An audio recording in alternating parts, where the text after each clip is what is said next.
And now that the government is reopened and this threat to our economy is removed, all of us need to stop focusing on the lobbyists and the bloggers and the talking heads on radio and the professional activists who profit from conflict and focus on what the majority of Americans sent us here to do. And that's grow this economy, create good jobs, strengthen the middle class, educate our kids, lay the foundation for broad-based prosperity, and get our fiscal house in order for the long haul. That's why we're here. That should be our focus. Now, that won't be easy. We all know that we have divided government right now. There's a lot of noise out there, and the pressure from the extremes affect how a lot of members of Congress see the day-to-day work that's supposed to be done here. And let's face it, the American people don't see every issue the same way. But that doesn't mean we can't make progress. And when we disagree, we don't have to suggest that the other side doesn't love this country or believe in free enterprise or all the other rhetoric that seems to get worse every single year.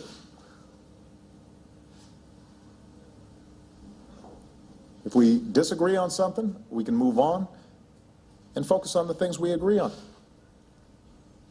and get some stuff done. Obama wants you to ignore bloggers, activists, and radio talk show hosts who are demanding fiscal responsibility after the signing the bill to end the debt ceiling and partial government shutdown. I love how they said that. The government's open again, as if it was shut down. He lectures people not to listen to bloggers, activists, talk radio hosts who have merely been demanding some sort of fiscal sanity in D.C. It's laughable considering this is the same man who recently said that raising the debt ceiling doesn't increase debt. So it really audacity, right? I mean, the way some of these journalists are looking, it's almost as like the father's telling the children, the journalists, the press corps, not to question anything. What a jag-off. You know what I mean? It's like, I love Stefan Molyneux's comparison to a heroin addict. They want to be able to keep spending money, and screwing over future generations who are going to be born into all this debt. And they just want to keep it going. And he says he cares about the future. So what a piece of shit, man. I'm sorry, but it's just like, I mean, dude, he insults our intelligence by saying something like this. You know, God forbid there's actually some kind of actual political discourse besides what is dictated throughout D.C. I like this comment, though. If he's saying don't listen to the bloggers, then our blogging must be working just fine. So I guess that's positive news, right? If you want to change something, go out there and win an election. Obama taunts GOP hours after averting catastrophe over debt ceiling deal. So, I mean, I don't think the guy's passed the budget, and however many the 2 terms or however long it's been, I don't think he's actually passed the real legitimate budget. So, and he's blaming whatever, the right and the left, it's all bullshit anyways, but it's just like he's blaming one side because they don't want to have this private health care insurance bill forced on them. And so for trying to do that and to call his bluff, well, no, he wasn't bluffing because he was willing to have all of his constituents, people that are on welfare and stuff like that, basically I'm not bashing people that are hard, are falling on hard times. There's, like I said, people out there that will not find jobs. The jobs don't exist, so he talks about unemployment and creating jobs in the middle class. He's helping to destroy the middle class, just like Bush, just like people before him, Clinton. But I saw this here, and it could be circulating, could just be disinformation. But I would imagine that there was some truth to it because it seemed like they were willing to pull people's Social Security, USDA. Letter indicates Obama regime could unleash millions of food stamp zombies across America next month. And this was basically, according to them here, they were sending out letters directing states to withhold the EBTs for next month of November. So they were ready to do this. They're ready to play this game, yet they're willing to spend millions of dollars on defense and subsidies from pharmaceutical companies. So, I mean, whether they stayed open or not, it's a lose-lose situation overall.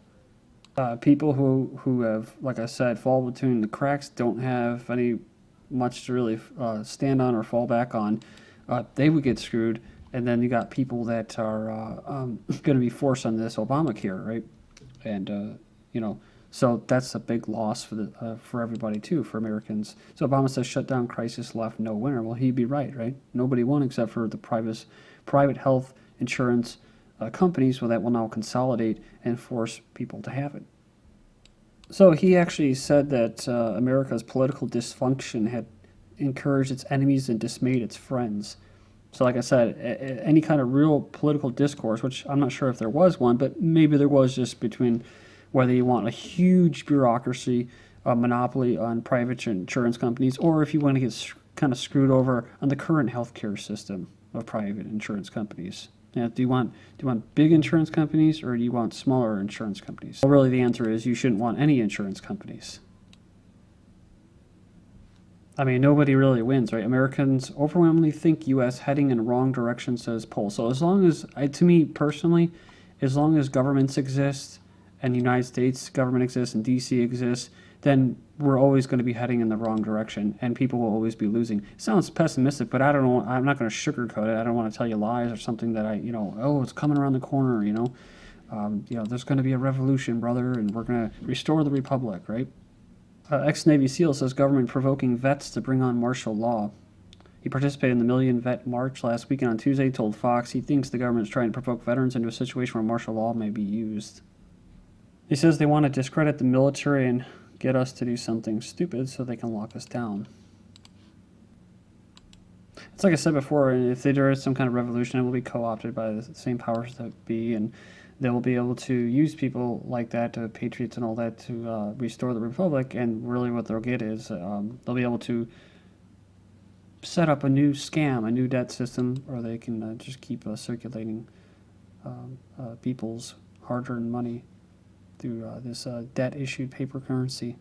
A point I wanted to make is something I thought about this morning, was that when people say that the system will collapse, will be because of incompetence, and I've made the claim that it's not, right. If the system collapses, it's not because of incompetence.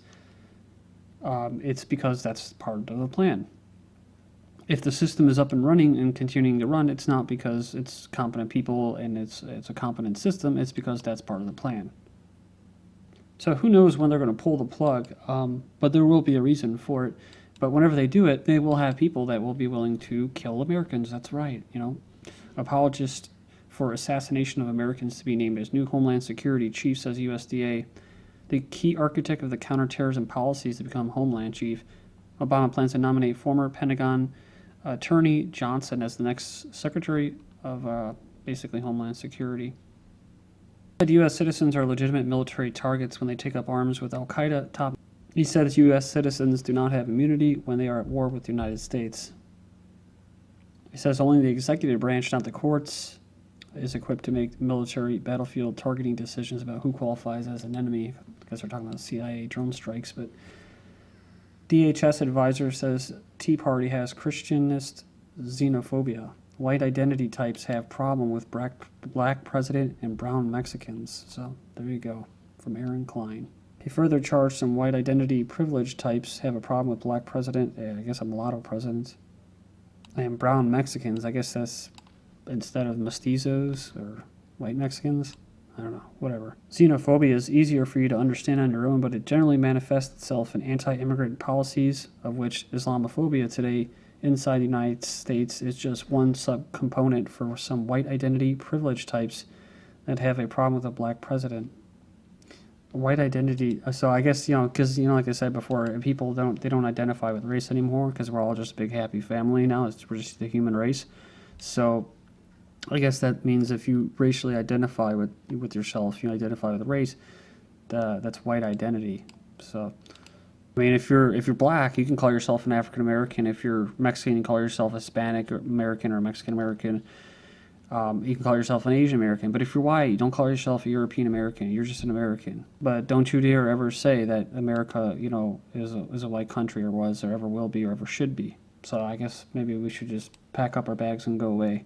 House stenographer explains meltdown. This lady, I saw on all the headlines and stuff like that about a rant, and it made no sense, but she spoke very clearly which he said basically she says that the country was not one nation under God because something about it being founded by Freemasons.